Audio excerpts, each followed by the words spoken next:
சூழலை உருவாக்குவதற்காக முடிவெடுப்பது என்று வரும்போது காட்சி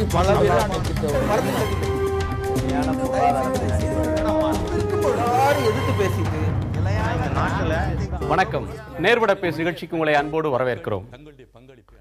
ஐபிஎல் கிரிக்கெட் சூதாட்டம் தொடர்பான வழக்கில் அது தொடர்பாக அமைக்கப்பட்ட விசாரணை ஆணையம், உச்சநீதிமன்றத்தின் முன்னாள் தலைமை நீதிபதி RM லோதா அவர்கள் தலைமையிலான அந்த ஆணையம் தன்னுடைய முடிவை, தீர்ப்பை வெளியிட்டிருக்கிறது.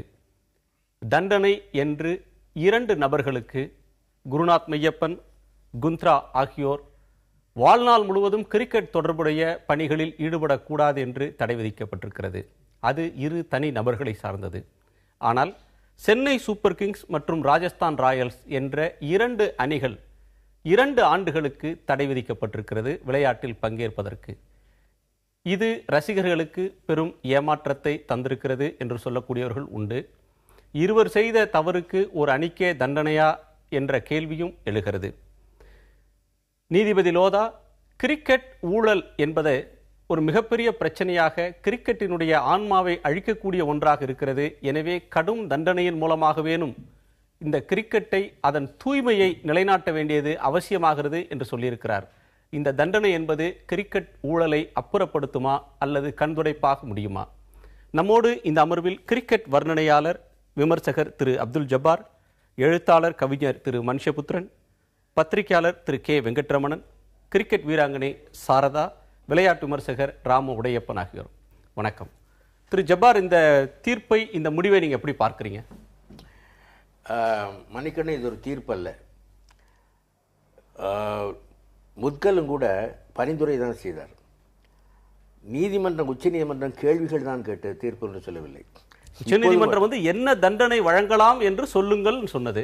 ஆமா, இது இப்போது இவர்களும் கூட பரிந்துரை தான் செய்திருக்கிறார். குவாண்டம் ஆஃப் பனிஷ்மென்ட், என்ன தண்டனை என்ற தண்டனையின் அளவை தீர்மானித்து சொல்லுங்கள்னு கேட்டிருக்கு. அவ்வளவுதான் சொல்லியிருக்கிறாங்க. தண்டனையின் அளவை அவங்க உச்சரிச்சிருக்காங்க. ஆனால் தண்டனை இந்த 2 ஆண்டுகள் இவர்கள் வெளியே நிறுத்த வேண்டும் என்று சொன்னால் நடவடிக்கை எடுக்க வேண்டிய BCCI தான். இவர்கள் செய்திருப்பது பரிந்துரை தான். இந்த பரிந்துரை என்பதில் நடவடிக்கை எடுக்க வேண்டியவர்கள் அவரவர்கள் எடுத்துக்கொள்வார்கள். இதற்கு அப்பீல் கிடையாது என்பது ஒரு நல்ல செய்தி. ஏன்னால் உச்சநீதிமன்றத்தான் இவர்களை நியமித்தது. இவர்களுடைய தீர்ப்பெடுத்து யாரையும் அப்பீல் பண்ணால் அதை அவர்கள் என்டர்டெயின் பண்ண வேண்டிய கஷ்டம் இல்லை அப்படிங்கிற ஒரு நிலைமை இருக்கிறது. அதனால் இந்த சரியான தீர்ப்பு என்று நான் சொல்வேன். தீர்ப்பு என்று வந்தால் பரிந்துரையோ தீர்ப்போ மிக சரியான என்று சொல்வேன். அதாவது குற்றம் யார் செய்தாலும் சட்டத்தின் முன்பு எல்லோரும் சமமாக தண்டிக்கப்பட வேண்டும் என்பதில் எந்தவித மாற்று கருத்தும் இல்லை. ஆனால் நீங்கள் சொன்னது போல அதற்காக 2 அணிகளை தண்டிக்க வேண்டுமா, அதில் இருக்க வீரர்களை தண்டிக்க வேண்டுமா, அவர்கள் தப்பு செய்யலையே அப்படிங்கலாம். ஆனால் நடந்த தப்பு எப்போது சொன்னால், இப்படிப்பட்ட தப்பு நடக்கிறது, அப்படி நடந்தால் அந்த உரியவர்கள் மீது நடவடிக்கைப்படும், உரிமையை ரத்து செய்யப்படும் என்கிற விதி இருந்தும் கூட இது இப்போ ஸ்ரீனிவாசன் அவர்கள் எந்தவித குற்றம் செய்யவில்லை என்று சொல்கிறார்கள். ஆனால் இன்னொன்று சொல்கிறார்கள், அவர் தெரிந்திருந்தும் என்ன குற்றங்கள் நடக்கின்றன என்று தெரிந்திருந்தும் அதை தடுப்பதற்கான எந்த முயற்சியும் அவர் மேற்கொள்ளவில்லை என்கிற குற்றச்சாட்டு அவர் மீது இருக்கிறது. ஆகவே இது தெரிந்தே செய்த குற்றங்களாகத்தான் இருக்கிறது. அதனால் தண்டனை சரி, ஆனால் அணிகள் மீதான தண்டனை சரியா என்பது விவாதத்துக்குரியது. சாரதா, உங்களுடைய பார்வை? என்னுடைய பார்வை பார்த்தீங்கன்னா, இப்போது சார் சொன்ன மாதிரி தான். ஸோ இப்போ பார்த்தீங்கன்னா 2 பேர் ஒருத்தர் கிரிக்கெட் என்தூசியாஸ்ட்னு சொல்கிறாரு, இன்னொருத்தரும் ஆக்டிவ்லி இன்வால்வ் வித் கிரிக்கெட்டிங் அஃபேர்ஸுங்கிற மாதிரி சொல்லிட்டு இருக்காங்க. பட் பார்த்தீங்கன்னா தப்பு இப்போது என்ன இன்வால்வ் ஆனாங்களோ, பெட்டிங்காக இருந்தாலும் சரி, எதாக இருந்தாலும் சரி, அது அவங்களோட தனியான இண்டிவிஜுவல் ஆக்ஷன்ஸ். ஸோ நீங்கள் பார்த்தீங்கன்னா கிரிக்கெட் 2020 கேம் இப்போ ஒரு ரொம்ப இன்ட்ரெஸ்டிங்கான ஒரு ஃபார்மேட்டாக வந்துட்டுருக்கு. இப்போது யங்ஸ்டர்ஸ்லாம் பார்த்தீங்கன்னா நிறைய பேர் 50 ஓவர்ஸ் கிரிக்கெட்டே ஸ்டாப் பண்ணிட்டாங்க, பார்க்குறதே கிடையாது. 2020 ரொம்ப ஒரு எக்ஸைட்டிங்கான ஃபார்மேட். ஸோ இப்போ பார்த்தீங்கன்னா IPL வந்ததுக்கப்புறம் பார்த்தீங்கன்னா பெஸ்ட் வேர்ல்டுலேயே இருக்கிற 2020 வேண்டாம்னு சொல்லலையே நீதிமன்றமோ அல்லது லோதாவோ சொல்லலையே. தப்பு செஞ்சவங்களுக்கு அதிகபட்ச தண்டனை என்ன தரணும்னு சொல்லி BCCI பரிந்துரைகள்லே இருக்கு, அவங்களுடைய பைலாலே இருக்கு. அதிகபட்ச நடவடிக்கையாக இந்த IPL கவர்னிங் கவுன்சிலுக்கான இதுல அது தவறு, ஊழல் அல்லது முறைகேட்டில் ஈடுபட்டால் அதிகபட்ச தண்டனை எடுக்கலாம், நீங்க ஆளாக வேண்டியிருக்குன்னு சொல்லியிருக்காங்க. அந்த அடிப்படையில் தான் இந்த 2 பேருக்கான 2 ஆண்டு கால தடை அப்படின்னு வந்திருக்கு. அது இன்னொரு பேர்ல இன்னொரு ஃபார்ம்ல இந்திய வீரர்கள் பங்கேற்கிறதுக்கான வாய்ப்பு இருக்கு இல்லையா? கண்டிப்பா இருக்கு. இப்போ நான் வந்து 20 ஹவர்ஸ் வந்து ஃபுல்லா வந்து கம்ப்ளீட்டா நிறுத்த போறதுன்னு நான் வந்து சொல்லல. இப்போ பாத்தீங்கன்னா சென்னை சூப்பர் கிங்ஸ் வந்து பாத்தீங்கன்னா வந்து இந்தியாவில் இருக்கிற வந்து ஆல்மோஸ்ட் ஒரு 20% ஆஃப் த பாப்புலேஷன் பாத்தீங்கன்னா சென்னை சூப்பர் கிங்ஸ்க்காக தான் வந்து ஐபிஎல்லே வந்து ஃபாலோ பண்றாங்க. ஏன்னா வந்து அங்க இருக்கிற பிளேயர்ஸ் வந்து இப்போ ரொம்ப நல்ல ஒரு செட்டப். இப்போ பாத்தீங்கன்னா ரொம்ப கன்சிஸ்டன்டான டீம் சிஎஸ்கே வந்து ஐபிஎல்ல. சோ இப்போ நான் கூட வந்து ஐபிஎல்லே வந்து சிஎஸ்கே டீமுக்காக தான் பாக்குறேன். சோ இப்போ வந்து சிஎஸ்கே டீமை முன்னிறுத்தி தானே இந்த ஊழல் நடந்திருக்கு, இந்த சூதாட்டம்ன்றது நடந்திருக்கு. நீங்க இந்த இதுக்கு அவங்களுக்கு யாருக்குமே தொடர்பு இல்ல, ஒரே ஒரு தனிநபர் இது எல்லாத்தையும் செய்தார், எனவே அவருக்கு மட்டும்தான் இந்த பொறுப்பெல்லாம் அப்படின்னு சொல்லிட முடியுமா? நீங்க சொன்ன அந்த நபர் குருநாத் மெய்யப்பன், அவருக்கும் கிரிக்கெட் அபிஷியலே இல்ல, இந்த சிஎஸ்கேவோட அபிஷியல் இல்லைன்னு சொன்னாங்க. பிறகு அவர் வந்து வெறும் கிரிக்கெட் எந்தூசியஸ்ட் தான், ஒரு கிரிக்கெட் ஆர்வலர் தான் சொன்னாங்க. பிறகு ஆதாரபூர்வமாக நிரூபிக்கப்பட்டிருக்கிறது அவர் 60 லட்சம் ரூபாய்க்கு சூதாட்டத்தில் ஈடுபட்டார்னு சொல்லி லோதா பரிந்துரை தர்றார். அப்போ அந்த அணிக்கு தொடர்பே இல்ல, அந்த நபர் மீது மட்டும் நடவடிக்கை எடுத்தா போதும்னு சொல்றது தப்ப நியாயப்படுத்துறதாகதா? இல்ல இப்போ வந்து நீங்க பாத்தீங்கன்னா வந்து ஒருத்தர் அவர் வந்து ஒரு கிரிக்கெட் எந்தூசியஸ்ட், அவர் வந்து இப்போ அவர் மேல என்ன குற்றச்சாட்டுன்னு பாத்தீங்கன்னா நீங்க வந்து டீம் மீட்டிங்ல நடந்த அந்த பிளேயர்ஸ் 11 லிஸ்ட், நாளைக்கு ஃபீல்ட்ல ஆட போற பிளேயர் யாரு, ஆடாத டிராப் பண்ண போற பிளேயர் யாரு, அந்த மாதிரி நியூஸ்லாம் வந்து லீக் பண்ணாரு அப்படிங்கிறது வந்து அவர் மேல சாத்தப்பட்ட ஒரு குற்றச்சாட்டு. இல்ல லோதா சொல்றார் அவர்தான் அந்த அணியின் முகமாக, முதலாளிகளின் முகமாக அறியப்பட்டவர். அப்போ அவர் யார் அடுத்து களமிறங்குவார்கள் அப்படின்னு சொல்றதுல இருந்து அதனுடைய ரகசியங்களை வெளியிடுவதுன்றது சட்டத்தை மீறின சூதாட்டமா இல்லையா? கண்டிப்பா அது சட்டத்தை மீறின வந்து ஒரு சூதாட்டம், அது தவறான செயல் தான் அது. நான் என்னோட பாயிண்ட் என்னன்னா அதுக்காக நீங்க வந்து சிஎஸ்கே டீமையே வந்து நீங்க ஏன் வந்து நீங்க வந்து பனிஷ் பண்ணணும் அப்படிங்கிறது தான் வந்து என்னோட கருத்து. சிஎஸ்கே டீமோட ஓனர் தப்பு பண்ணிருக்கார். அந்த ஓனர்கிட்ட லிட்டரலா சொன்னா அவரிடம் பணியாற்றக்கூடிய ஊழியர்கள் தான் தோனியில இருந்து மற்ற எல்லாரும். அப்போ அந்த அணிக்கு தவறு நடக்குதுன்னு சொன்னா அந்த அணியின் மீது நடவடிக்கை எடுக்காம வேற யார் மேல நடவடிக்கை எடுக்க முடியும்? இப்போ வந்து நீங்க அவரு கீழே வந்து தவறு நடக்குதுன்னு சொல்றீங்க, பட் வந்து அந்த தவறு வந்து பிளேயர்ஸ்க்கோ மேனேஜ்மெண்ட்க்கோ வேற யாருக்காவது வந்து அதை பத்தி அவேர்னஸ் இருக்கா இல்லையாங்கிறது வந்து அந்த ஃபேக்டை வந்து எதுவுமே யாருமே எஸ்டாப்ளிஷ் பண்ணல. மேபி அவங்களுக்கு தெரியாம கூட நடந்திருக்கலாம். இப்போ ரீசெண்டா பாத்தீங்கன்னா வந்து சுரேஷ் ரெய்னாக்கெல்லாம் வந்து பிசிசிஐ வந்து கிளீன் சிட் கொடுத்திருக்காரு லலித் மோடியோட அலிகேஷன்ஸ்க்கு அகெயின்ஸ்டா.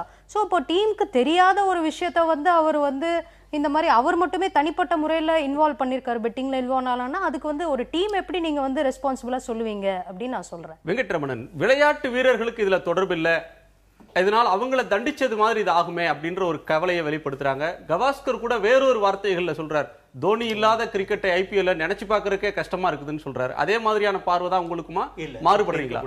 இந்த குழு மேல நடவடிக்கை எடுக்கிறதுலாம் பெரிய தப்பு இல்லைன்னு தோணுது. இது வந்து புதுசு இல்லை.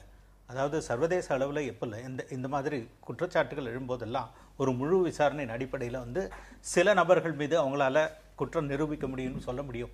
ஆனால் இதை வந்து இந்த பிரச்சனையை வந்து தனிநபர்கள் ஒரு குழு என்று பார்ப்பதை விட இந்த சிஸ்டமில் ஏதாவது மிகப்பெரிய கோளாறு இருக்குதா, அதை வந்து ஓரளவுக்கு அதை ரெக்டிஃபை பண்ணணும்னா சம்பந்தப்பட்ட அணியின் மீது இந்த மாதிரி ஒரு தண்டனை வழங்குவது சரிதான் எனக்கு தோணுது. ஏன்னா ஐபிஎல்லை பொறுத்த வரைக்கும் பாருங்க, இது வந்து ஐபிஎல் வந்து பிசிசிஐயோட ஒரு அங்கம், it's a wing of the BCCI.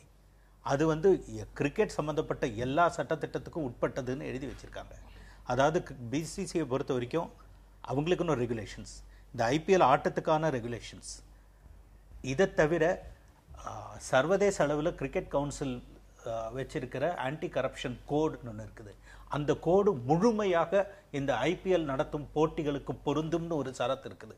இதை தவிர ஒவ்வொரு ஐபிஎல் அணியுடைய ஓனர், அதாவது இந்த பிரான்ச்சைஸ், அவங்க வந்து இந்த கிரிக்கெட் வாரியத்தோட போடுற ஒப்பந்தத்திலையும் முழுக்க இந்த சர்வதேச விதிமுறைகள், கிரிக்கெட் போர்டுடைய விதிமுறைகள், ஐபிஎல் சட்டத்திட்டங்களுக்கு உட்பட்ட விதிமுறைகள், இதை தவிர ஊழலுக்கு எதிரான சர்வதேச விதிமுறைகள் எல்லாவற்றையும் நாங்கள் கடைபிடிப்போம்னு அவங்க வந்து அந்த அக்ரிமெண்ட்ல எழுதி கொடுத்துருக்காங்க. அதுக்கப்புறம் அந்த விதிகளை எப்படி அமல்படுத்தணுன்றதுக்கும் விரிவாக சொல்றாங்க இந்த கோட்ல. அதுல தான் டீம் அஃபிஷியல்ஸ்னா யாரு, யாரெல்லாம் அதுல வருவாங்க, அவங்களுடைய மிஸ்கான்டக்ட் வந்ததுன்னா என்ன செய்யணும், எல்லாம் எழுதப்பட்டது. இதுக்கு இந்த சூழ்நிலையில தான் ஒரு குறிப்பிட்ட கிளாஸ்ல வந்து ஒரு அணியின் அதிகாரபூர்வமாக செயல்படும் ஒரு நபர், ஒரு விளையாட்டு வீரராக இருக்கலாம், கோச்சா இருக்கலாம், இல்லை இவங்க சொல்ற மாதிரி டீம் அஃபிஷியலா இருக்கலாம், இவங்க தரப்புல இந்த ஒரு குறிப்பிட்ட அளவில் இந்த மாதிரி தவறுகள் நடந்தா, ஒரு மிஸ்கான்டக்ட் இருந்ததுன்னா அந்த அணியை நீக்கலான்ற ஷரத்து இருக்கு.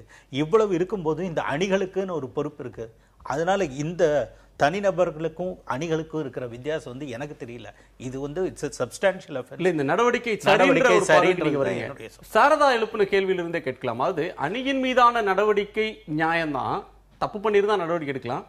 வீரர்கள் பாதிக்கப்படுறாங்க, அப்போ வந்து அணி வேறு வீரர்கள் வேறு, சிஎஸ்கே வேறு மற்றவங்க வேறு, அப்படி பார்க்கணுமா? இல்ல வேறுபடுத்தி பார்க்க முடியுமா? இந்த ஐபிஎல் உடைய அமைப்பை பார்த்தாலே எந்த வீரரும் ஒரு குறிப்பிட்ட அணிக்கு நிரந்தரமாக பணயம் செய்யப்படவில்லை. ஒவ்வொரு ஆண்டும் அவங்கள வந்து ஏலம் விட்டு இன்னொரு அணி எடுக்கலாம். இப்போ வந்து இந்த 2 ஆண்டுகளுக்கு வந்து இந்த 2 அணிகளுக்கு தடை விதிச்சிருக்காங்கன்றது போது அவங்கள மீண்டும் வந்து வேற யாராவது ஏலம் எடுக்கலாம். அது வந்து பிசிசி எப்படி நடக்கப்படுறாங்கன்னு தெரியல. ஒருவேளை இந்த 2 அணிகளையுமே ஒரு இந்த பிரான்ச்சைஸை அப்படியே ஏலம் விடலாம். அதை தவிர இப்போ இருக்கிற இந்த இதில் 25-30 பேர் இருப்பாங்க 2 அணிகளில் சேர்ந்து. அவங்கள வந்து நீங்க தனியாக அவங்கள வந்து அடுத்த வருஷத்துக்கு 45 பேர் ஓகே, அவங்களையும் நீங்க வந்து ஏலத்தில் கலந்துக்க சொல்லி அவங்க வந்து மற்ற டீம்களுக்கு அணிகளுக்கு அவங்கள வந்து சேர்க்கலாம். எவ்வளவோ வழி இருக்கு. இதனால வந்து விளையாட்டு வீரர்கள் பாதிக்கப்படுவாருன்னு என்னால் சொல்ல முடியல. ஒரு பிராண்ட் வேல்யூ இந்த சம்பந்தப்பட்ட கம்பெனிஸ் இதுக்கு ஓரளவுக்கு பாதிப்பு இருக்கலாம். பிராண்ட் வேல்யூ போச்சுன்னா பிராண்டோட ஓனர் அந்த ஓனிங் கம்பெனிக்கு பாதிப்பு. அதனால சென்னைக்கு, தமிழ் மக்களுக்கு, தமிழ்நாட்டு மக்களுக்கு, ரசிகர்களுக்கு, வீரர்களுக்கு பாதிப்புன்னு சொல்ற வாதத்தை நீங்க ஏற்கல. இதை தவிர சென்னைக்குன்னு ஒரு அணி இருக்க வேண்டும் என்று சொன்னால் அதற்கான வாய்ப்பு வசதி எல்லாம் இப்பவும் இருக்குது. அதனால சென்னைக்கான அணி வைப் அவுட் ஆச்சுன்னு சொல்ல முடியாது. சரி, மனுஷபுத்திரன், நீங்க எழுத்தாளர், கவிஞர் அப்படின்ற பரிமாணத்தை தாண்டி கிரிக்கெட் ஆர்வலரும் கூட. பல்வேறு தருணங்கள்ல இந்த கிரிக்கெட் பெட்டிங் தொடர்பான பிரச்சனைகள் வந்தபோது நம்ம இதே அமர்வுல பல சூழல்களில் விவாதிச்சிருக்கோம். இந்த ஊழல் கலைந்தெறியப்படணும் அப்படின்றதுக்காக நீங்க வலுவாக அந்த காலகட்டங்களில் குரல் கொடுத்தது நினைவுக்கு இருக்கு. இந்த நடவடிக்கை என்பது மிதமிஞ்சிய ஒன்றுன்னு பார்க்குறீங்களா, அல்லது அந்த ஊழலை அப்புறப்படுத்துவதற்கான ஒரு நல்ல தொடக்க புள்ளின்னு பார்க்குறீங்களா? இல்லை, பொதுவாக நம்ம ஊரில் ஏதாவது ஒரு கடுமையான பனிஷ்மெண்ட் வந்து முதல் கட்ட தீர்ப்பில் வந்துச்சுன்னா பின்னாடி அது டைலூட் ஆக போகுதுன்னு அர்த்தம். அதுதான் வந்து பொதுவாக நடக்கக்கூடிய ஒன்று. அவநம்பிக்கை வெளிப்படுத்து அவநம்பிக்கை இல்லை, ப்ராக்டிஸை சொல்கிறேன். வந்துட்டு இது ஒரு கடுமையான ஒரு விஷயம் தான். வந்துட்டு நிச்சயமாக இது எந்த அளவுக்கு எக்ஸிக்யூட் பண்ணப்படும், பிசிசி இதில் என்ன நடவடிக்கை எடுக்குங்கிறதால நம்ம பொறுத்திருந்து பார்க்க வேண்டிய விஷயம். ஏன்னா பல முன்னுதாரணங்கள் இருக்கு. அது ஒரு பக்கம். கிரிக்கெட்லையும் ஒரு அரசியலை பார்க்குறீங்க. கிரிக்கெட்டே அரசியல் தான். அரசியலை பார்க்கறதுக்குலாம் வேலை இல்லை. கிரிக்கெட் அளவுக்கு அரசியல் மயப்படுத்தப்பட்ட ஒன்று வேறு எதுவுமே கிடையாது. அது ஒரு பக்கம் இருக்கட்டும். இதில் வந்து பார்த்தீங்கன்னா பொதுவாக இந்த ஐபிஎல் கேமுக்கு 2 கேரக்டர் இருக்குது. ஒன்று, ஒரு டீமில் வந்து பல மாநிலத்தை சேர்ந்த, பல நாடுகளை சேர்ந்த பிளேயர்ஸ் ஆடுவாங்க. அதே சமயத்தில் அதுக்கு ஒரு ரீஜனல் ஐடென்டிட்டியும் இருக்கும். நிச்சயமாக இன்றைக்கி வந்து சென்னை சூப்பர் கிங்ஸில் பல வீரர்கள், தமிழ்நாட்டை சாராத பல வீரர்கள், இந்தியாவை சாராத பல வீரர்கள் ஆடினால் கூட இது நம்ம டீம் அப்படிங்கிற உணர்வு தமிழ்நாட்டு மக்களுக்கு இருக்குது. இன்னொன்னு தமிழ்நாட்டு மக்களுக்கு இருக்கா, ஏற்படுத்துறாங்களா? சென்னைக்கு விசில் போடுங்க அப்படின்னு சொல்லி, இல்ல சென்னையை சேர்ந்த ஒருவர் இன்னொரு டீம் ஹைதராபாத்துக்கு வச்சிருக்காரு, அதுக்கு சென்னைக்காரங்க விசில் போடணுமா? இல்ல, சென்னை சூப்பர் கிங்ஸ் அது முதலாளிகள் யாருங்கிறது வேற விஷயம். இப்ப நீங்க இந்தியா முழுக்க இருக்கக்கூடிய டீம்ஸை பாருங்க. இப்ப மும்பை இந்தியன்ஸ் இருக்காங்க, டெல்லி டேர் டெவில்ஸ் இருக்காங்க. எல்லாருமே அந்தந்த ஸ்டேட்டை வந்து பாத்தீங்கன்னா அந்த டீம் ரெப்ரசென்ட் பண்ணுதுன்னு அந்த ஆடியன்ஸ் நம்புறாங்க. அதன் அடிப்படையில் தான் அந்த கேம் மேல ஒரு இன்ட்ரெஸ்ட் உருவாகுது. ஸோ நம்ம இந்த ரீஜனலான ஒரு ஃபீலிங்கை விட்டுட்டு நம்ம இந்த கேமை வந்து பார்க்க முடியாது. ஏன்னா பெரும்பாலான ரசிகர்கள் அந்த அடிப்படையில் தான் இந்த கேமையும் வெவ்வேறு மாநிலங்களில் நடத்துறாங்க. அந்த வர ஆடியன்ஸ் அப்படி தான் பார்க்குறாங்க. அந்த விதத்தில் அது உலக கோப்பை நடக்கும் போது இந்தியாவுக்கும் இன்னொரு நாட்டுக்கும் போட்டியான்னு சொல்லி இந்தியாவுக்காக பார்க்கணும். அது நடக்காத சீசன்ல ஐபிஎல் வந்ததுன்னு சொன்னா நீங்க சென்னைக்கும் மும்பைக்கும் போட்டின்னு சொல்லி சென்னை ரசிகர்கள் அதை பார்க்கணும். இல்ல பாருங்க சார், இப்போ நம்ம சில இஷ்யூல தமிழனா பேசுறோம், சில விஷயங்கள்ல இந்தியனா பேசுறோம், சில விஷயத்துல ஒரு ஜாதி சார்ந்து பேசுறோம். இப்படி எல்லாம் நம்ம ஐடென்டிட்டி மாறுது இல்லையா? நீங்க எந்த ஜாதி சார்ந்து பேசுனது இல்ல? இல்ல ஒரு உதாரணத்துக்கு சொல்றேன். இது எதுக்கு இல்ல சொல்லி முடிச்சிடுறேன். அப்போ இதுல என்னன்னா, கிட்டத்தட்ட ஒரு பாப்புலரான ஒரு டீம் ஐபிஎல்ல ஒரு சமயத்தில் ஒரு கணக்கெடுப்பு நடத்தினாங்க. 87% பேர் வந்துட்டு எங்களுடைய ஃபேவரட் டீம் வந்து சென்னை சூப்பர் கிங்ஸ் தான் சொன்னாங்க வந்து. ஆனால் இதில் என்னென்னா, இந்த ஊழலோடது வந்து உண்மையிலே ஐபிஎல்ல இந்த ஊழல் அழிச்சுதா இல்லை ஐபிஎல் கிரிக்கெட் அழிச்சதாங்கிறதா முக்கியமான கேள்வி. அப்படி பார்க்குறப்போ இந்த ஐபிஎல் பிறக்கிறப்பவே ஊழலோடு சேர்ந்து பிறந்த ஒன்று, ஊழலுக்கான எல்லா கதவுகளையும் திறந்து வச்சுட்டு தான் அது உள்ள வருது. ஆனால் கிரிக்கெட் வீரர்கள் யாருமே இது உலகத்தில் கொண்டாடப்படக்கூடிய, இந்தியாவில் இந்திய ரசிகர்களால் கொண்டாடக்கூடிய கிரிக்கெட் வீரர்கள் ஒருவர் கூட இந்த ஊழல் பற்றி வாய் திறக்கிறதே இல்லை. இன்னைக்கு கவாஸ்கர்ட்ட கேட்கும் போது கூட ஐபிஎல் தான் கிரிக்கெட் ஊழலோட ஊற்றுக்கண்ணா அப்படின்னு கேட்கிற போது அவர் அப்படி சொல்ல முடியாதுன்னு சொன்னது தான் இந்த ஊடகங்கள். அதாவது இதுக்கு முன்னாடி வந்து பாத்தீங்கன்னா நேஷனல் டீம்ல இருந்தவங்க வந்து பாத்தீங்கன்னா பெட்டிங்ல ஈடுபட்டு இருக்காங்க. அந்த மாதிரி விஷயங்கள் நடந்திருக்கு. ஆனா இண்டிவிஜுவல் பிளேயர்ஸா மட்டும் இருந்திருக்கு. ஆனா ஐபிஎல் டீமை பொறுத்த வரைக்கும் ஒரு நாட்டுக்காகவோ அல்லது வந்துட்டு பாத்தீங்கன்னா ஒரு பிராந்திய ஐடென்டிட்டிக்காவோ விளையாடல, ஒரு முதலாளிக்காக தான் விளையாடுறாரு. இன்னும் சொல்ல போனா அவருக்கு எவ்வளவு ரன் அடிக்கிறவங்க அதெல்லாம் முக்கியமே இல்லை. அப்ப அவர் என்ன நினைக்கிறாருன்னா ஒரு 30-40 ரன் அடிச்சா போதும், அந்த டீமுக்கு ஏதோ ஒரு சின்ன ஒரு என்ன சொல்றது எக்ஸிபிஷன் பண்ணா இல்ல இல்ல ஒரு ஸ்போர்ட்டிங் ஸ்பிரிட்டே இல்ல, அதுல இல்லாம போறது மாதிரி ஒரு பார்வை வைக்கிறாரு. இல்ல இல்ல நான் இன்னும் சொல்றேன் கேளுங்க, ஒரே ஒரு விஷயம் சொல்லிடுறேன். அதாவது நீங்க முன்னாடி பெரிய பெரிய பிளேயர்ஸ் எல்லாம் இருந்திருக்காங்க, இப்ப லட்சுமணன் மாதிரி டிராவிட் மாதிரி பிளேயர்ஸ் எல்லாம் இருந்திருக்காங்க. ஒரு கல்ட்டா வந்து கிரிக்கெட்டை வந்து வளர்க்குறாங்க. ஆனா இந்த ஐபிஎல் என்னன்னா மேம்போக்கான வீரர்களை தொடர்ந்து உருவாக்குது. ஒரு சீசன்ல ஒருத்தர் வந்து ஸ்டாரா இருக்காரு, இளம் வீரர்களுக்கு வாய்ப்பு தரணும். இந்தியன் டீம்ல நிறைய பேருக்கு வாய்ப்பு தர முடியல. இல்ல அது தொடங்குற நாட்கள்ல சொன்ன குறிப்பு இருக்கு. தொடங்குற நாட்கள்ல சொன்னது டேலண்ட்ஸை கண்டுபிடிச்சு அவங்கள ஊக்குவிக்கணும், அதெல்லாம் ஒரு லட்சியமா சொல்லப்பட்டது. இல்ல அப்படி பாத்தீங்கன்னா ஏன் நீங்க வெளிநாட்டுல இருக்கக்கூடிய பிளேயர்ஸை கொண்டு வந்து இங்க வச்சு விளையாடுறீங்க? இது கிளப் கிரிக்கெட்டோட ஒரு ஃபார்ம், இது வந்து நேச்சுரலா இங்க இருக்கக்கூடிய ஒரு ஃபார்ம் கிடையாது. அப்போ இதுல என்ன நடக்குதுன்னா, இந்த இளம் வீரர்களை யார் ஊக்குவிக்கிறாங்கன்னா உள்ளூர் கிரிக்கெட் தான் ஊக்குவிக்குது. ரஞ்சி டிராஃபி மாதிரி மேட்சஸ்ல தான் இளம் வீரர்கள் உருவாகி வர்றாங்க. ஆனா அவங்கள எந்த அளவுக்கு வந்து பிசிசி சப்போர்ட் பண்ணுது? ஒண்ணுமே பண்ணதில்ல. அதற்கு பதிலா இதுல வந்து பாத்தீங்கன்னா மீடியா ரைட்ஸ், விளம்பரங்கள், இதுல கிடைக்கக்கூடிய அதுக்காக மட்டும்தான் இது நடத்தப்படுதே ஒழிய கிரிக்கெட் ஸ்பிரிட்டுக்கும் இதுக்கு சம்பந்தம் இல்ல. இதனால ஒரு உருப்படியான வீரரை கூட உருவாக்க முடியாது. ஜப்பார், நீங்க இதை ஏற்கிறீங்களா இந்த கருத்து? இல்ல, இவர் சொன்ன மாதிரி கிரிக்கெட் இப்போ அரசியல் மாத்திரமில்லை, வர்த்தகம் ஆகிட்டு. கிரிக்கெட்டில் வந்து நான் 30 ரன் அடித்தேன் 40 ரன் போதுங்கிறது இல்லை. It's a question of survival of the fittest. யார் நின்று பிடிக்கிறானோ அவன் தான் நிற்க முடியும். நீங்கள் வெளியில் யார் கூட அஃபிலியேஷன் இருக்கலாம், யார் கூடயும் சிநேகம் இருக்கலாம், முதலாளிக்காக இருக்கலாம், என்றால் தான் என்கிற ஒன்று நின்றால் தான் முடியும். இல்லாட்டி ஐபிஎல் விட்டு வெளியே போயிட வேண்டியதான். முத்கல் கூட சொன்ன அத்தனை பேர்களும் வெளியிடப்படவில்லை. முத்கல் அறிக்கையில் குறிப்பிடப்பட்ட அத்தனை பேர்களும் வெளியிடப்படவில்லை என்பதுதான். சிலர் அதை தெரியாமல் உச்சநீதிமன்றத்தில் அந்த பெயர்களை உச்சரிச்சுட்டு இல்லை சாரி மன்னிக்கணும் அதெல்லாம் இல்லை அப்படின்னு அதை மூடி மறைச்சிட்டாங்க. அதனால் இதில் வந்து இந்த கிரிக்கெட் ஸ்பிரிட்டு போயிட்டு இருந்ததுலாம் இல்லை. அது கிரிக்கெட் ஸ்பிரிட் என்னைக்கும் கிரிக்கெட் ஸ்பிரிட் தான். ரெண்டாவது சிலர் சொல்லுவாங்க 11 முட்டாள்கள் ஆடுறாங்க. அதெல்லாம் போச்சு. நான் சொல்றது ஒரு பிளேயர் வந்து என்ன டேலண்ட் ஒண்ணும் இல்ல சார். ஒரு போலர் வந்து 3 ஓவர் போடுவார் ஒரு மேட்ச்ல. அதிகபட்சமா போனா எத்தனை ஓவர் இங்க நிக்க முடியும்? அவருக்கு வந்து அவருடைய ஸ்கில்ல வந்து அதுக்குள்ள அவர் விளையாண்ட உடனே அவருக்கு பெரிய புகழ், பணம் எல்லாமே வந்துடும். அவருக்கு லைஃப்ல மைண்ட்ல பெரிய சேலஞ்சே இருக்காது. இதுதான் விஷயம். அதர் மீறி ஷார்ட் பீரியட்ல பணம் சம்பாதிச்சிடலாங்கிறதுக்கு ஒண்ணு ஐபிஎல் ஃபீட் பண்ணுது.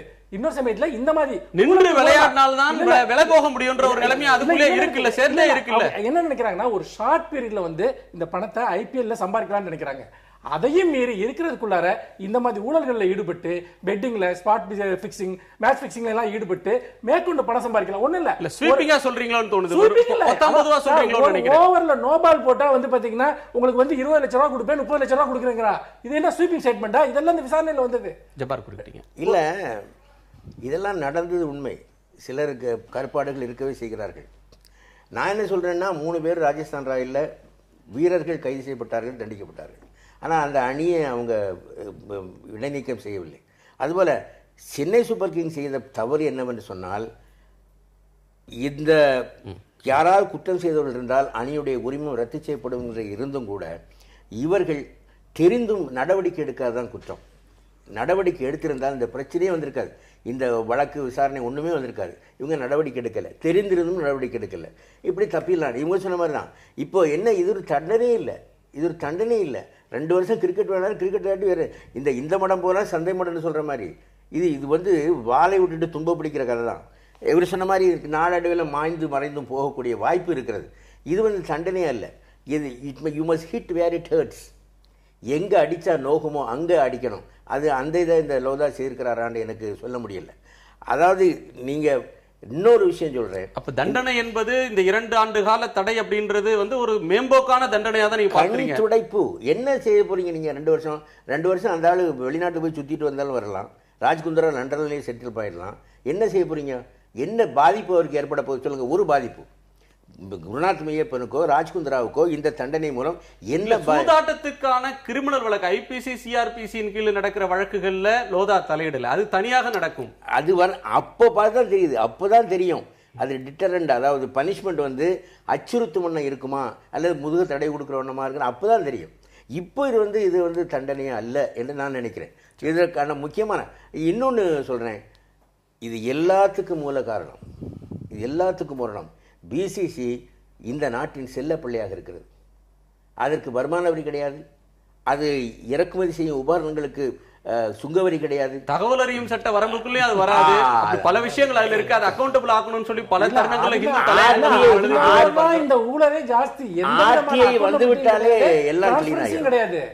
நீங்க அரசியல் கட்சிகளே ஆர்டிஐக்கு தங்களை ஒப்புக்கொள்ள முன் வராத நேரத்துல தனியார் கம்பெனி மாதிரி என்கிற ஒரு சங்கம் எப்படி இதுக்கு ஒப்புக்கொள்ளும் அப்படின்றது ஒரு கேள்விக்குரியதா இருக்கு. இத இந்திய பிசிசி அணின்னு சொல்லி கூட சொல்றாங்க சிலர். ஆமா, இது இந்திய அணின்னு சொல்ல முடியாது சொல்றாங்க. இந்திய அரசுக்கும் இதற்கும் தொடர்பில்லை, இந்திய விளையாட்டு அமைச்சகத்துக்கும் இதற்கும் தொடர்பில்லை. தனியார் கிளப் ஒன்று, ஒரு சங்கம் ஒன்று சிலரை தேர்ந்தெடுத்து அனுப்புகிறது. அது பிசிசிஐ அணின்னு தான் சொல்லணும்னு சொல்றவங்க இருக்காங்க. முந்தி இங்கிலாந்து அணின்னு பேர்ல வராது, எம்சிசின்னு தான் வரும். சென்னையில் நடந்த மேட்ச்கெல்லாம் பாருங்க, எம்சிசி அணின்னு தான் சொல்லுவாங்க, இங்கிலாந்து அணின்னு சொல்லுவாங்க. ஆஷஸ் தொடர்லையே அது எம்சிசி அணின்னு தான் ஆடி இருக்கு, இங்கிலாந்து அணின்னு ஆடவில்லை. இப்போதான் அவங்க இங்கிலாந்து ஆடுறாங்க. அது மாதிரி இந்த பேர்ல ஒன்றும் இல்லை, என்ன வேண்டாலும் நடந்துட்டு போகலாம். இந்த இது வந்து ஒரு கண்டுடைப்புன்னு தான் எனக்கு தோன்றது. இது ஒன்று. திரு உடையப்பன், இதை கண்டுடைப்புன்னு பார்க்கிறீங்களா, அல்லது சென்னை ரசிகர்கள் சிலர் சொல்வதை போல கவலை தருகிறது, ஏமாற்றம் தருகிறது, வருத்தம் அளிக்கிறது, சென்னை சூப்பர் கிங்ஸ் அடுத்த 2 ஆண்டுகளுக்கு ஆடாதா, இப்படி எல்லாம் கேட்கிறாங்களா? அதுல உங்களுடைய கருத்து என்ன? இதுல இந்த நாட்டில் தீர்ப்புகள் திருத்தப்படலாம், அதான் நடந்திருக்கிறேன். திருத்தப்பட வேண்டுமா, திருத்தப்படுமா? உங்க ஆசையை சொல்றீங்களா, அச்சத்தை தெரிவிக்கிறீங்களா? இல்ல அச்சம் இல்ல இதுல. அதாவது ஒரு ஒட்டுமொத்த அணிக்கு தடை விதித்ததை வந்து நான் ஏற்றுக்கொள்ளல. என்னுடைய கருத்து அவங்களுக்கு இது என்னை பொறுத்தவரையில சுப்ரீம் கோர்ட்டினுடைய தீர்ப்பில் இது ஒரு குழுவினுடைய அறிக்கை, இது மேல நடவடிக்கை எடுக்க வேண்டியது பிசிசிஐ தான் சொல்றாங்க. இல்ல, பிசிசிஐ அதிகாரப்பூர்வமாக டால்மியாவட்டும் மற்றவர்களாகட்டும் சொல்லி இருக்கக்கூடிய கருத்து, இந்த தீர்ப்பை நாங்கள் மதிக்கிறோம் அப்படின்ற ஒரு கருத்தை சொல்றாங்க. பட் இது ஆய்வுக்கு பிசிசிஐ போகுமா அல்லது பாதிக்கப்பட்ட இந்த கம்பெனிகள் போகுமான்றது இன்னொரு கேள்வி. ஆனால் பிசிசிஐ பொறுத்தவரையிலும் இதை மதிக்கிறோம் சொல்லியிருக்காங்க. கிரிக்கெட், அதாவது கிரிக்கெட் ஆட்டத்தில் சூதாட்டம் நடைபெறுகிறது. சூதாட்டத்திற்காக கிரிக்கெட் நடக்கல, அதை நம்ம வந்து இது பண்ணிக்கிறோம். ஒரு ஆட்டம் வந்து நம்ம இப்ப பார்த்தோம், T20 மேட்ச்ல மிகச்சிறந்த மனித திறமை வந்து வெளிப்பட்டது. மனிதர்களுடைய ஒப்பற்ற திறமை, சில கேட்செல்லாம் ரொம்ப அற்புதமான கேட்செல்லாம் பிடிச்சாங்க, அந்த திறமைகள்லாம் வெளிப்பட்டது, அதெல்லாம் நம்ம ரசிச்சோம். அதே மாதிரி நீங்க வந்து சில தவறுகள் நடக்குது, இல்லைன்னு சொல்லல. நம்ம பெட்டிங் வந்து இங்க மட்டும் கிடையாது, ஏன் கிண்டியில ரேஸ் ஓடுது, பெட்டிங் நடக்கலையா? வெளிநாடுகள்ல சொல்றீங்க. அதாவது பெட்டிங் என்பது கிண்டி ரேஸை பொறுத்த வரையிலும் உச்சநீதிமன்ற தீர்ப்புக்கு பிறகு தமிழ்நாட்டில் வந்து குதிரை பந்தயம் தடுக்கப்பட்டது, ஒழிக்கப்பட்டது, அதுக்காக சட்டம் நிறைவேற்றப்பட்டது. அதுக்கு எதிராக உச்சநீதிமன்றத்துக்கு சென்றார்கள். அந்த நீதிமன்றம் இது ஒரு போட்டி திறமையெல்லாம் சொல்ல காரணத்தினால அதுக்கு பிறகு அது நடக்குது, அது லீகல். ஆனால் கிரிக்கெட் சூதாட்டம் அப்படின்றது வந்து அது இல்லீகல், சட்டத்தின்படி தடை செய்யப்பட்ட ஒன்று. குதிரை பந்தயத்தையும் இதையும் நீங்க வந்து ஒப்பிட முடியாது. இல்ல, அதாவது நீங்க பெட்டிங் வந்து மற்ற நாடுகள்ல இருக்கு. பெட்டிங் வேணுமா இல்லையா, பெட்டிங் லீகலைஸ் பண்ணுமா வேண்டாமா, லீகலைஸ் பண்ணிட வேண்டியதுதான். இது தவிர்க்க முடியாது. நீங்க இந்த மாதிரி ஒரு ஐபிஎல்ங்கிறது இந்தியா மாதிரி மிகப்பெரிய பாப்புலேஷன் உள்ள நாட்டுல, இல்ல நான் சொல்லிடுறேன், இந்தியா மாதிரி ஒரு மிகப்பெரிய மக்கள் தொகை உள்ள நாட்டுல தொழில்முறை விளையாட்டு வந்து வரணும், நிறைய வரணும். மக்கள் மத்தியில நிறைய அவங்க வந்து ஒரு 75% பொதுமக்களாவது தொழில்முறை விளையாட்டை ரசிக்கிறவங்களா வரணும். அப்பதான் ஒரு 10% வீரர்களாவது விளையாட்டுகளை தொழில்முறையாக அவங்க வந்து ஏற்றுக்கொள்ள முடியும். இப்பதான் நம்ம வந்து தொழில்முறை விளையாட்டுக்கு வந்திருக்கிறோம். இந்த மாதிரி நேரங்கள்ல இந்த மாதிரி விஷயங்கள்லாம் வரும், இந்த மாதிரி சூதாட்டத்தரகர்கள் வருவாங்க. அதை வந்து நீங்க வந்து ஒரேபடியா ஒரு அணியை முடக்குவது என்பது ஏற்றுக்கொள்ள முடியாது. அது யாரு அதுல தப்பு பண்ணிருக்காங்களோ அவங்களை கண்டறிந்து அவங்களுக்கு தண்டனை கொடுக்கலாமே ஒழிய. இந்த ஒரு சூதாட்டம் பற்றி நம்ம வர்றப்போ வந்துட்டு அங்கே நம்ம சூதாட்டம் நடக்கலையா இல்லையா அப்படின்னு பேசுறோம். ஒவ்வொன்றுக்கும் ஒரு கேரக்டர் இருக்கு. நீங்க உங்க பதில சொன்னீங்க, கிரிக்கெட்ல ஏன் சூதாட்டம் கடுமையா பார்க்கப்படுதுன்னா, நீங்க ஒரு கிரிக்கெட் பந்தயத்தை பாக்குறீங்க, ஒன்னு நேரடியா பணம் கொடுத்து பாக்குறீங்க, இல்ல விளம்பரதாரர்கள் மூலமா பே பண்ணி ஒரு மேட்சை பாக்குறீங்க, எல்லாத்துக்குமே நீங்க பே பண்றீங்க. அப்போ எதுக்காக ஒரு பந்தயத்தை பாக்குறீங்க? அதுல ஒரு அன்எக்ஸ்பெக்டடான ஒரு தன்மை இருக்கு. மனிதர்களுடைய எதிர்பாராத திறன்கள் வெளிப்படக்கூடிய நேரம், ஒரு எதிர்பாராத முடிவுகள், அதில் இருக்கக்கூடிய த்ரில், இதற்காக மட்டும்தான் நீங்க பாக்குறீங்க, அதுக்காக தான் நீங்க பே பண்றீங்க, உங்க நேரத்தையும் கொடுக்குறீங்க. ஆனா அது எல்லாமே ஏற்கனவே திட்டமிடப்படுது, அது எல்லாத்தையுமே மேனிபுலேட் பண்ணப்படுது. அப்படிங்கிறப்ப அது ஒரு நம்பிக்கை மோசடி. உங்கள் பணத்தை வாங்கி கொண்டு நீங்க எதற்காக ஒரு மேட்சை பாக்குறீங்களோ அதற்கு எதிரான ஒரு நம்பிக்கை மோசடி. இது சீட்டிங். இதை புரிந்து கொள்ளாமல் சிறந்த ஆட்டங்கள் வெளிப்பட்டிருக்காது. இல்ல, ஆட்டத்தின் தலையெழுத்து களத்தில் தீர்மானிக்கப்படுவதில்லை. யாரோ ஒருவர் எந்த ஒரு ஹோட்டலில் உட்கார்ந்துக்கிட்டு இதை தீர்மானிக்கிறார்கள் என்பதுதான் குற்றச்சாட்டு. ஆக நாம் பைத்தியாராகிறோம். அதாவது இந்த ஆட்டத்தில் இவர்கள் ஜெயிப்பார்கள் என்று இருக்கக்கூடிய நிலையில் தோக்குறாங்க, தோற்பார்கள் என்கிற நிலையில் ஜெயிக்கிறாங்க. அதே போல் இன்னொன்று, இதற்காக இந்த 2 ஆண்டு கால தடை அப்படின்ற ஒன்று ஏற்புடையதா? அது இந்த தடை என்பது நீங்க சொல்ற இது எல்லாத்துக்கும் முடிவு கொண்டு வந்துருமா? ரெண்டு சொல்றேன் நான். ஒன்று, சூதாட்டத்தை இந்த நம்ம இது ஆர்டிஐயின் கீழே கிரிக்கெட் வாரியத்தை கொண்டு வரணும், பாதி சுய போயிடும். இந்த சூதாட்டத்தை தடுக்க வேண்டுமென்று சொன்னால் இந்தியாவில் சூதாட்டம் சட்டப்பூர்வமாக அங்கீகரிக்கப்பட வேண்டும். நீங்கள் லண்டனுக்கு போனீங்கன்னு சொன்னாக்கா தெருவுக்கு தெரு, லேட்ப்ரோக்குங்கிற கம்பெனி தெருவுக்கு தெரு வச்சுருப்பான். நான் ஒரு முறை லண்டன் போயிருந்த போது வேன் ரூனி அப்போ தான் முத மான்செஸ்டர் யுனைட்டடுக்காக இறங்குறாரு. அவன் போட்டிருக்கான் 25,000 பவுண்டு. அவருக்கு ஹேட்ரிக் அடிப்பாரா மாட்டாரா?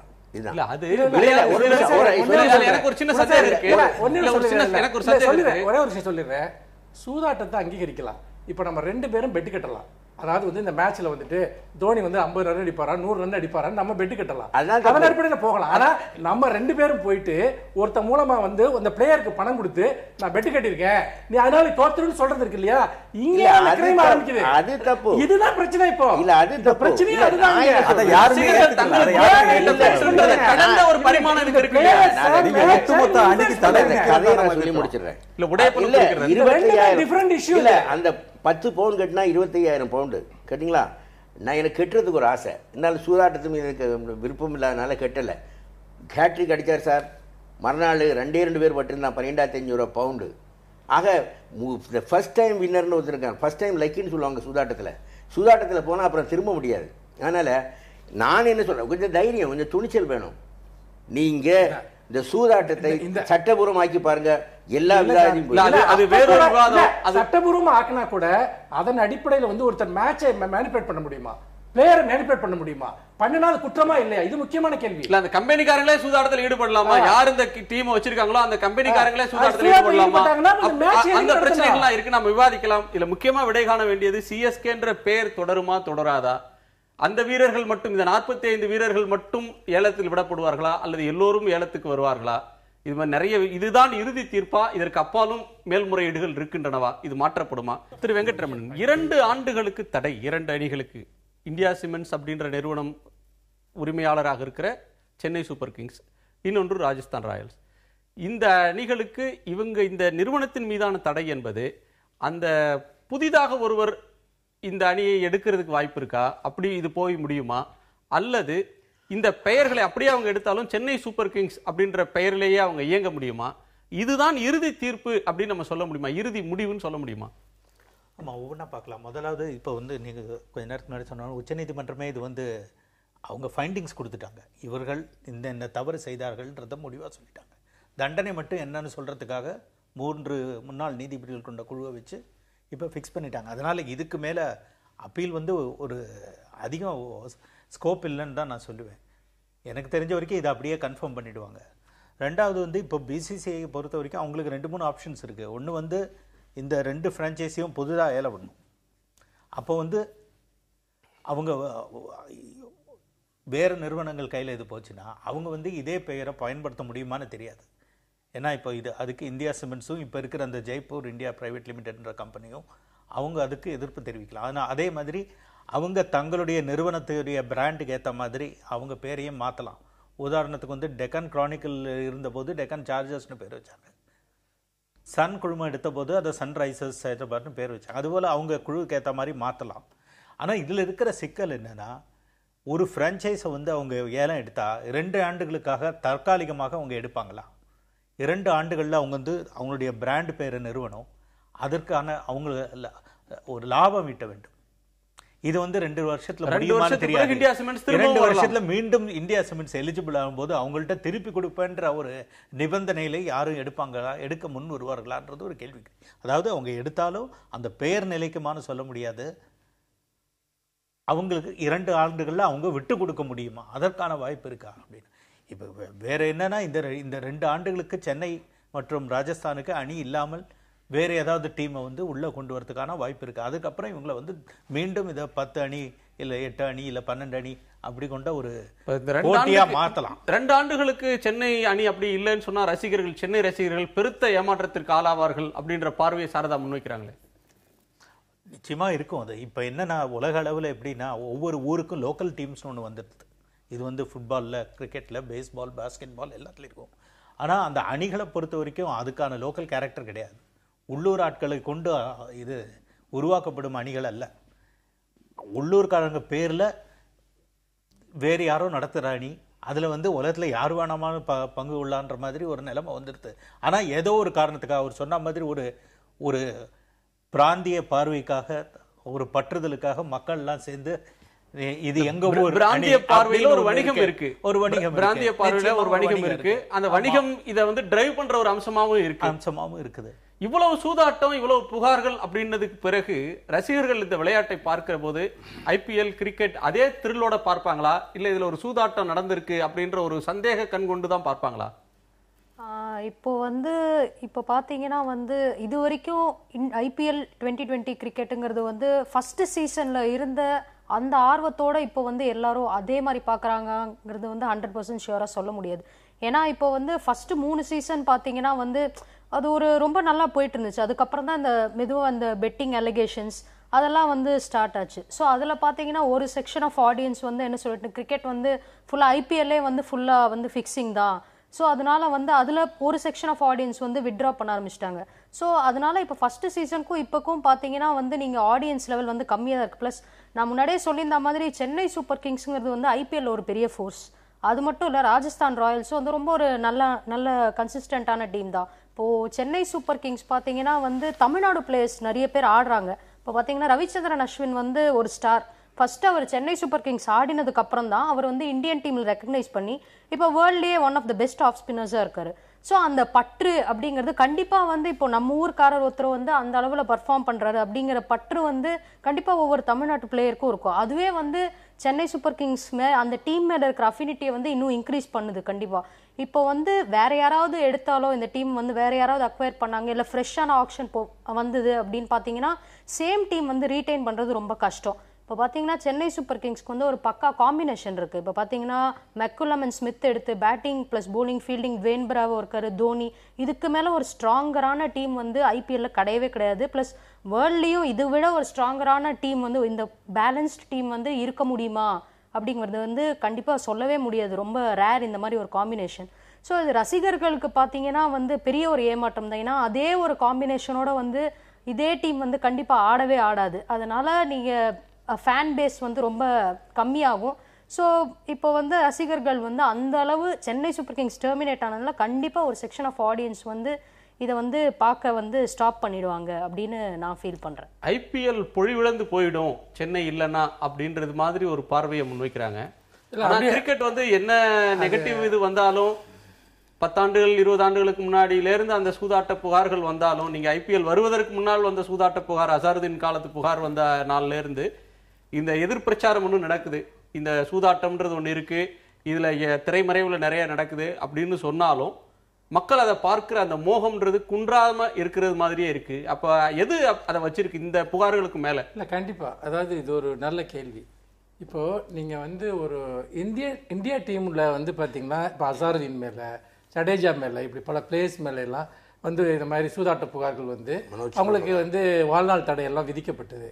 ஆனால் அது எல்லாமே ஒரு இண்டிவிஜுவலோட ஒரு தவறாக பார்க்கப்பட்டுச்சு. அதனால இந்த கிரிக்கெட்டில் இருக்கக்கூடிய அந்த பெப் இங்கே குறையலை. இது எப்படின்னு கேட்டிங்கன்னா, அதுக்கப்புறமும் நிறைய பிளேயர்ஸ் வந்தாங்க, அவங்க தேசத்துக்காக ஆடுறாங்க, நம்ம டீமுக்காக ஆடுறாங்கன்ற அந்த உணர்வோடு தான் கிரிக்கெட்டை பார்த்தாங்க. இதை பொறுத்த வரைக்கும் என்னென்னா, மேனேஜ்மெண்ட் இந்த அணியை யார் நிர்வகிக்கிறார்களோ அவர்களே இதில் சம்மந்தப்படுறாங்க. அப்போ ஒரு கட்டத்தில் என்ன தோணுது அவங்களுக்கு அப்படின்னா, இவர்களுடைய ஆதாயத்திற்காக, அதாவது நேரடியாக இவர்களுக்கு பெட்டிங் மூலம் நேரடியாக இவர்களே ஆதாயம் பெறுகிறார்கள் என்கிற போது ஒரு டைரெக்டாக ஒரு கொஸ்டின் வருது அப்போ இது எல்லாமே பொய் தானா அப்படின்னு. ஏன்னா நான் ஏற்கனவே சொன்ன மாதிரி இதற்குள்ளார பார்த்தீங்கன்னா அந்த ஓனிங் பண்ணுறதுங்கிறது கம்ப்ளீட்டாக இல்லை. அப்போ இது ஒரு பிஸ்னஸ் அப்படிங்கிற ஃபீலிங்கே மக்களுக்கு இருக்குது. ஒரு கேளிக்கை அதை தாண்டி அதுக்குள்ளே வேற எந்த எமோஷனும் பெருசாக ஆடாகலை. ஒரு சின்ன பிராந்திய உணர்வு இருக்குது, அவ்வளவுதான். ஆனால் இதன் மூலமாக ஐபிஎல் பொலிவிழந்ததுன்னா அது ஒரு பாசிட்டிவான விஷயமா பார்க்குறேன். ஐபிஎல் பொலிவிழக்கிறது நல்லது. அதற்கு பதிலாக பிராந்திய கிரிக்கெட் மேலே வரணும், இந்தியாவோட நேஷனல் டீமோட அந்த ஸ்பிரிட் மேலே வரணும். உண்மையிலேயே ஐபிஎல் மாதிரி ஒரு கேம் வந்து நீடிக்கிறதுங்கிறது நான் சொல்லல. அர்ஜுனா ரணதுங்கா மாதிரி, யான் போத்த மாதிரி பெரிய பிளேயர்ஸே இதை பேசுறாங்க வந்துட்டு. இன்னைக்கு ஒன்றும் இல்லை சார், ஒரே சொல்றேன் பாருங்க, ஒரு முக்கியமான டோர்னமெண்ட் வருது, பல பிளேயர்ஸ் என்ன பண்றாங்கன்னா ஐபிஎலுக்கு போறதுல காட்டுற இன்ட்ரெஸ்ட் வந்து நேஷனல் டீமுக்கு ஆடுறது நம்ம காட்டல.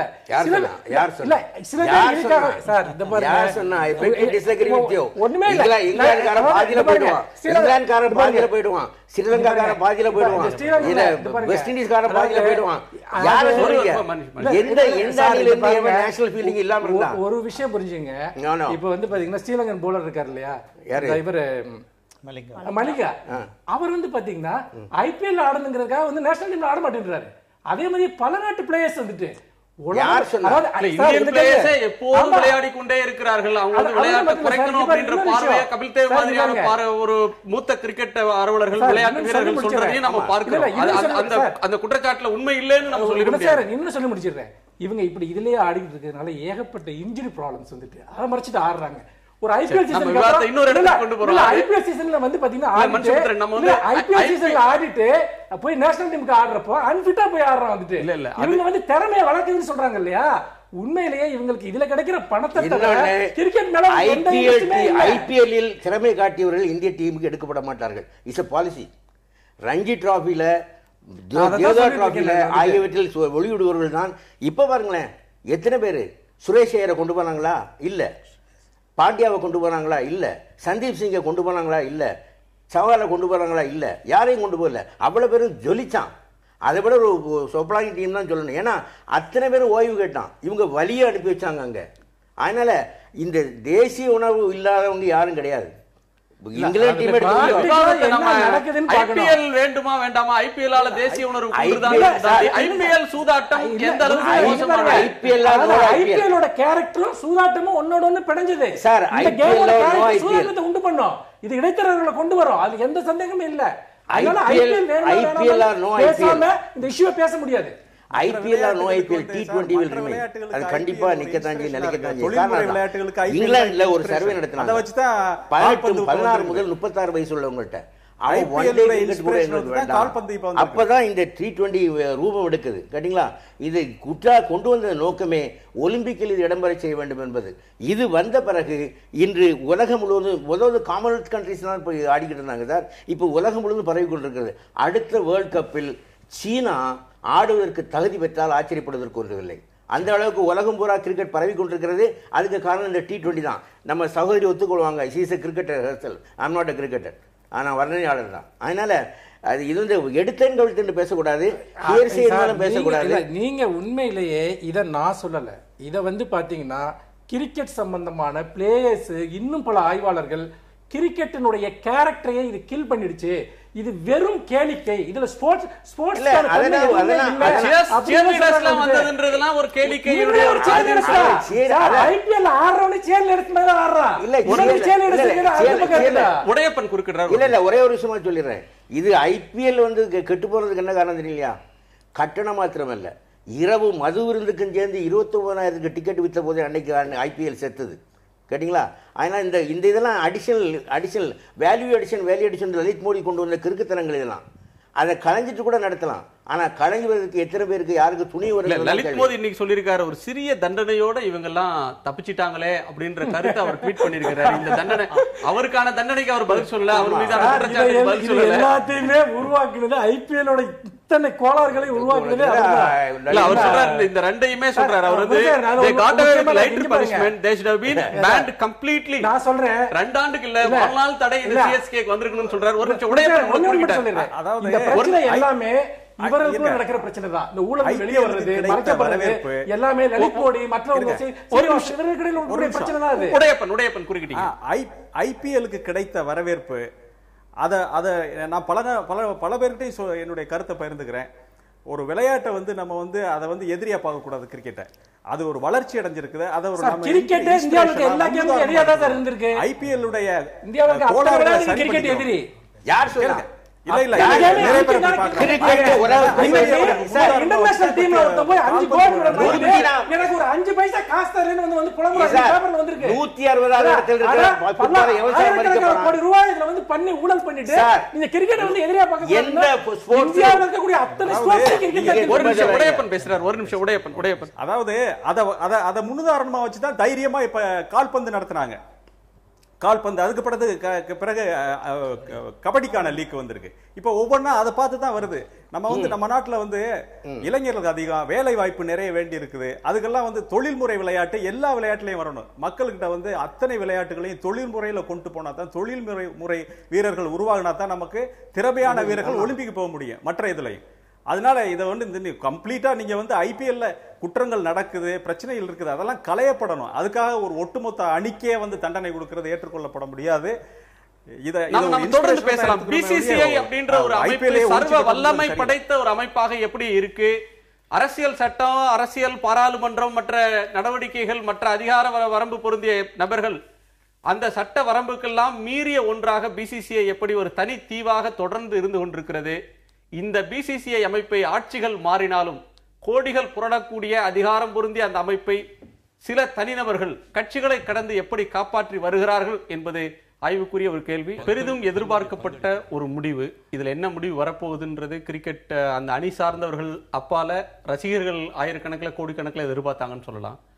இதுல நீதிபதியே சொல்லி இருக்கிறது கூட ஒரு கிளீன் கிரிக்கெட் அப்படின்ற ஒன்றுதான். மக்கள் வந்து இதை ஒரு மதமாக பார்க்கிற ஒரு மனநிலை இருக்கு. இதை வந்து கிரிக்கெட்டுக்கு மிகப்பெரும் மோகம் இருக்கு, ஆர்வம் மக்கள் இருக்கு. இந்த விளையாட்டை அதற்குரிய ஒரு பியூரிட்டியோட அதை அணுகணும், அதுல இருக்கிற அழுக்குகள் நீக்கப்படணும் அப்படின்னு அதை களைவதற்கான ஒரு முயற்சி தான் இது.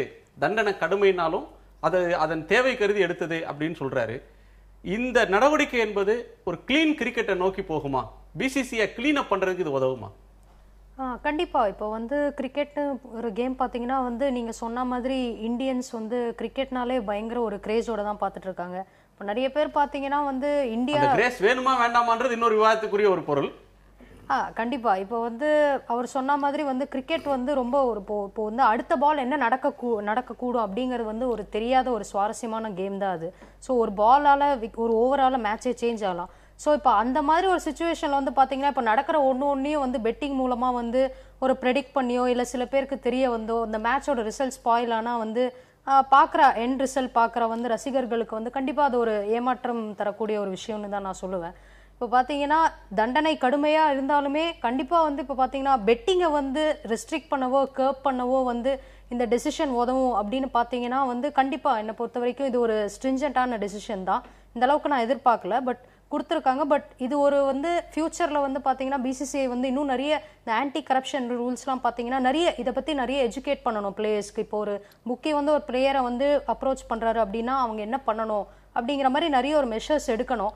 ஸோ இப்போ அதனால வந்து பிளேயர்ஸை வந்து நீங்கள் எஜுகேட் பண்ணீங்கன்னா இன்கேஸ் நீங்கள் வந்து புக்கிங் வந்து பெட்டிங் அண்ட் புக்கிங்லாம் வந்து நீங்கள் வந்து ரெஸ்ட்ரிக்ட் பண்ணீங்கன்னா கண்டிப்பாக கிரிக்கெட்டோட ஸ்பிரிட் வந்து அதே ரெஸ்டோர் ஆகும், பிளஸ் கேமும் இன்னும் வந்து ஹெல்த்தியா இருக்கும், நிறைய பேர் பார்ப்பாங்க. உடையப்பன் நீங்க என்ன நிறைவா சொல்றீங்க கிரிக்கெட்டை தூய்மைப்படுத்துவதற்கு? அதாவது இது பெட்டிங் நடந்துட்டு தான் இருக்கும். கிரிக்கெட்டும் பெட்டிங்கும் உடன் பிறந்தது. அதை சட்டபூர்வமாக்குறது தான் ஒரே வழி. ரெண்டாவது, நீங்க தனிநபர்களுக்கு கொடுக்கப்பட்ட தண்டனையை நான் வரவேற்கிறேன். அதே சமயம் சிஎஸ்கே நம்முடைய இது சென்னை சூப்பர் கிங்ஸ் தடை செய்தது சரியல்ல. ஒட்டுமொத்த அணிக்கு ஒரு தண்டனை கொடுப்பது சரியல்ல. ஏன்னா சென்னை சூப்பர் கிங்ஸ் வந்து ஊழல் பண்ணி தான் ஜெயிச்சது மாதிரி, அவங்களுக்கு திறமை இல்லாத மாதிரி ஒரு தோற்றத்தை கொடுக்கும். இல்ல அந்த முதலாளிகள் அது சம்பந்தப்பட்ட நிறுவனமே தப்பு செய்தா என்ன தண்டனை?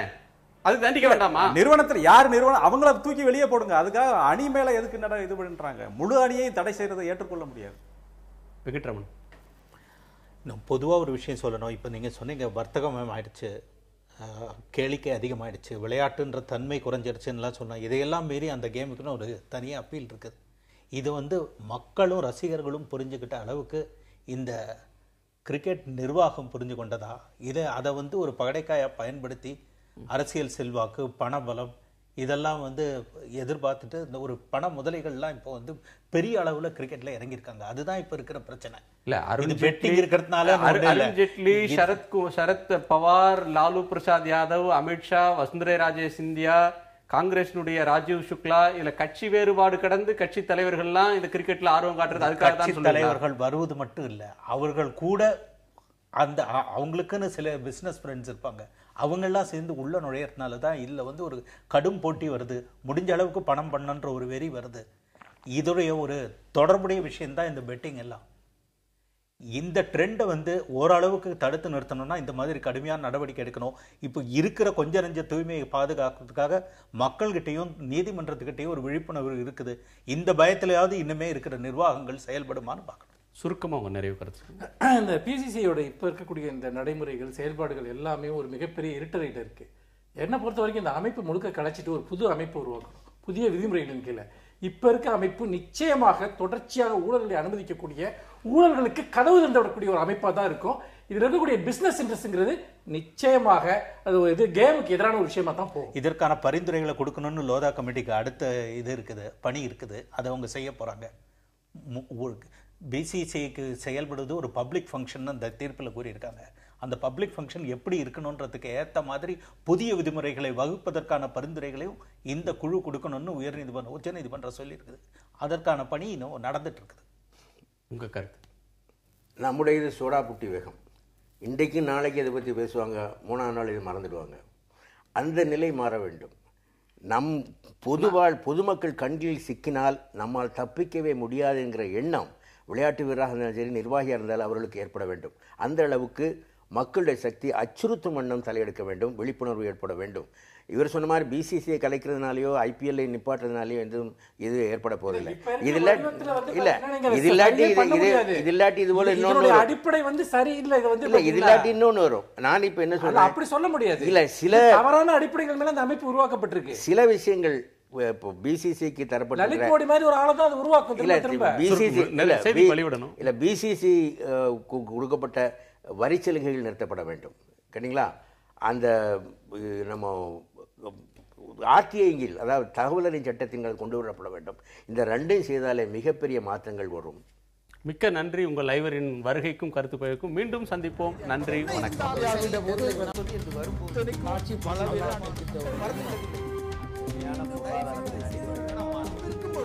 எதிர்த்து பேசிட்டு மக்கள் தங்களுடைய பங்களிப்பை அளிக்க வேண்டும். திட்டம் போட்டு செயல்படுத்தப்படுகிற ஒரு திட்டமாக உருவாக்குவதற்காக முடிவெடுப்பது என்று வரும்போது ஆட்சி பல